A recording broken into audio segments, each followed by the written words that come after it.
The Greeks. A people glorious and arrogant, valiant and headstrong.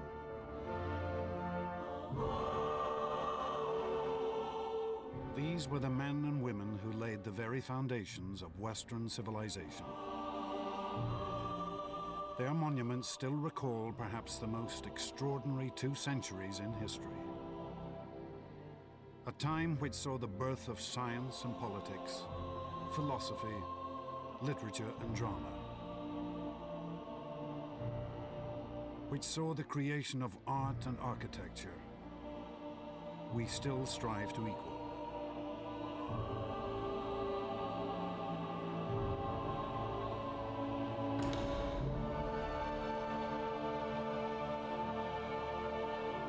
And the Greeks achieved all this against a backdrop of war and conflict. For they would vanquish armies, navies, empires many times their size, and build an empire of their own which stretched across the Mediterranean. For one brief moment, the mighty warships of the Greeks ruled the seas, their prosperity unequaled. These achievements which still shape our world, were made not by figures lost to time, but by men and women whose voices we can still hear, whose lives we can still follow. Men such as Themistocles, one of the world's greatest military generals. Pericles, a politician of vision and genius. And Socrates, the most famous philosopher in history.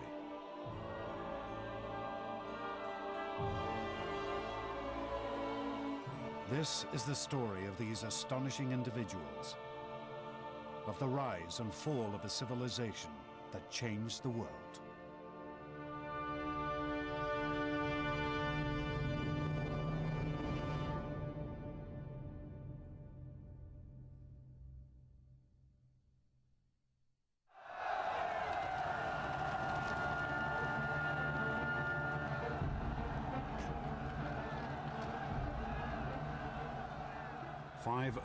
BC, 5 centuries before the birth of Christ. In a town called Athens, a tiny city in mainland Greece, pandemonium ruled the streets. The ordinary people had turned on their rulers, demanding freedom from centuries of oppression.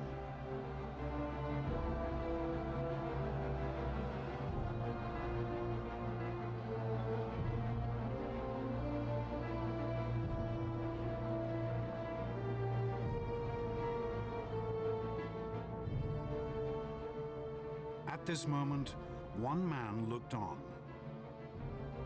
An Athenian nobleman named Cleisthenes.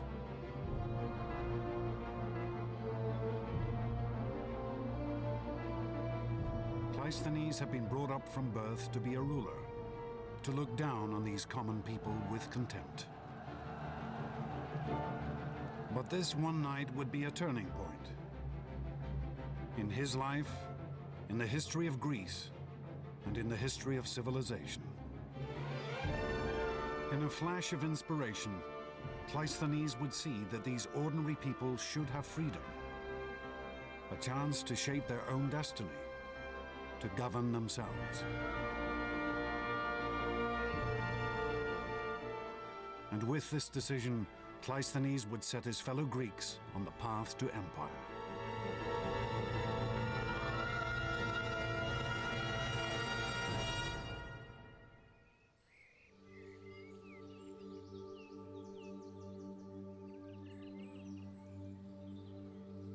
Historians estimate that Cleisthenes was born around 570 BC. He was hardly the type to become a man of the people. From his earliest days, he had been taught that he was an aristocrat. Ancient Greek for a member of the ruling class. In the 6th century BC, these aristocrats controlled everything that happened in Cleisthenes' hometown, a small settlement called Athens.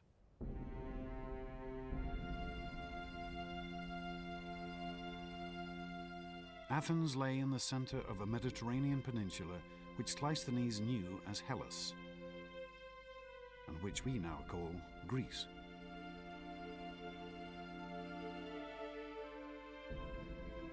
In the days of Cleisthenes' youth, it would have seemed impossible that this city would soon rule an empire. It certainly is not what we'd call a city. Forget Manhattan. Athens in the center has public buildings, but otherwise I think one should imagine more village style of accommodation and habitation.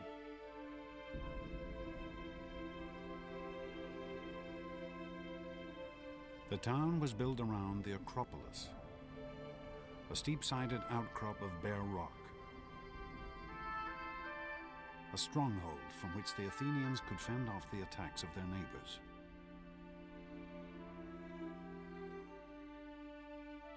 In the narrow streets surrounding the Acropolis huddled the simple homes of farmers and tradesmen.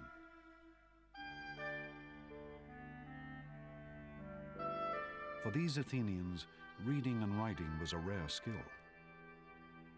There was nothing that we might call science or medicine.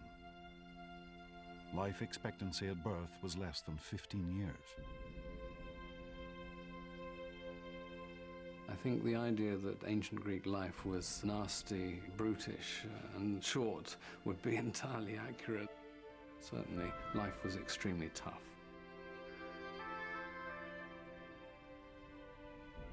And this was no society of equals. The common Athenians lived under the rule of the aristocrats. Men such as Cleisthenes' father.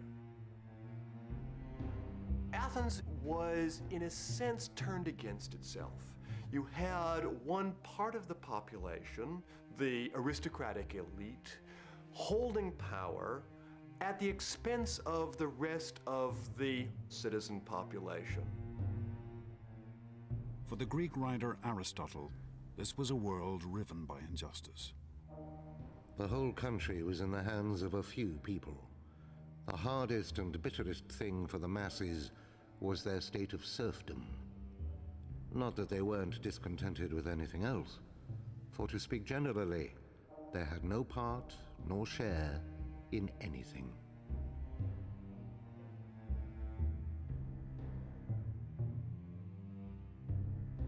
Dominated by aristocrats interested only in preserving their own power, Athens hardly seemed a state on the verge of building a great empire. But then Greece also seemed an unlikely land to give rise to greatness. If you look at the physical world of Greece, it's not the kind of place that you'd immediately expect to produce a great civilization. Simply too many mountains. Greece does not have the obvious kind of physical unity that typically seems to be associated with the really great imperial civilizations of the ancient world.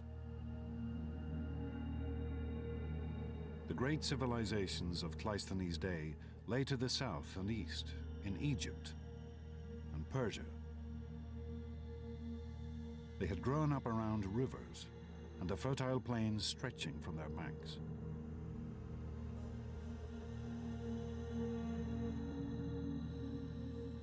But mainland Greece had no great rivers or open plains.